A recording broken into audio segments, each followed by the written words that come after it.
জুলাই অভ্যুত্থানের সম্মুখ যোদ্ধা শরীফ ওসমান হাদির বিচার অন্তর্বর্তী সরকারের মেয়াদেই সম্পন্ন হবে বলে জানিয়েছেন স্বরাষ্ট্র উপদেষ্টা লেফটেন্যান্ট জেনারেল অবসরপ্রাপ্ত জাহাঙ্গীর আলম চৌধুরী।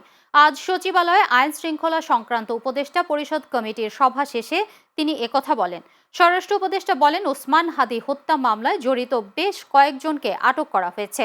শীঘ্রই এই মামলার চার্জশিট দেয়া হবে। দ্রুত সময়ের মধ্যে এ বিচার সম্পন্ন করা হবে। উপদেষ্টা বলেন, আসন্ন জাতীয় সংসদ নির্বাচনকালীন আইন শৃঙ্খলা পরিস্থিতি নিয়ন্ত্রণে রাখতে সব বাহিনীকে সমন্বিতভাবে ও মাঠ পর্যায়ে আরও সক্রিয়ভাবে কাজ করার নির্দেশনা দেওয়া হয়েছে।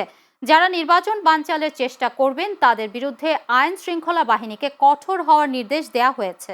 সাধারণ জনগণ সহ সংশ্লিষ্ট সকলকে অনুরোধ করছি, সবাই যেন নির্বাচনে পরিবেশ নিশ্চিতকরণে সহযোগিতা করেন এবং নির্বাচনী আচরণবিধি মেনে চলেন। বর্তমান অন্তর্বর্তীকালীন সরকার যথাসময়ে নির্বাচন অনুষ্ঠানে অটল। যারা নির্বাচন বানচাল চেষ্টা করবেন তারা ব্যর্থ হবেন। এই বিষয়ে আইন শৃঙ্খলা বাহিনীগুলোকে আরও কঠোর হওয়ার নির্দেশ দেওয়া হয়েছে। জুলাই গণ অভ্যুত্থানে সম্মুখ সারির যোদ্ধা শরীফ ওসমান বিন হাদির হত্যাকাণ্ডের ঘটনায় দায়েরকৃত মামলার শীঘ্রই চূড়ান্ত চার্জশিট দেওয়া হবে। ইতিমধ্যে এই ঘটনায় 11 জনকে গ্রেপ্তার করা হয়েছে। অন্তর্বর্তীকালীন সরকারের এই মামলাটি সর্বোচ্চ গুরুত্ব দিয়ে দেখছেন।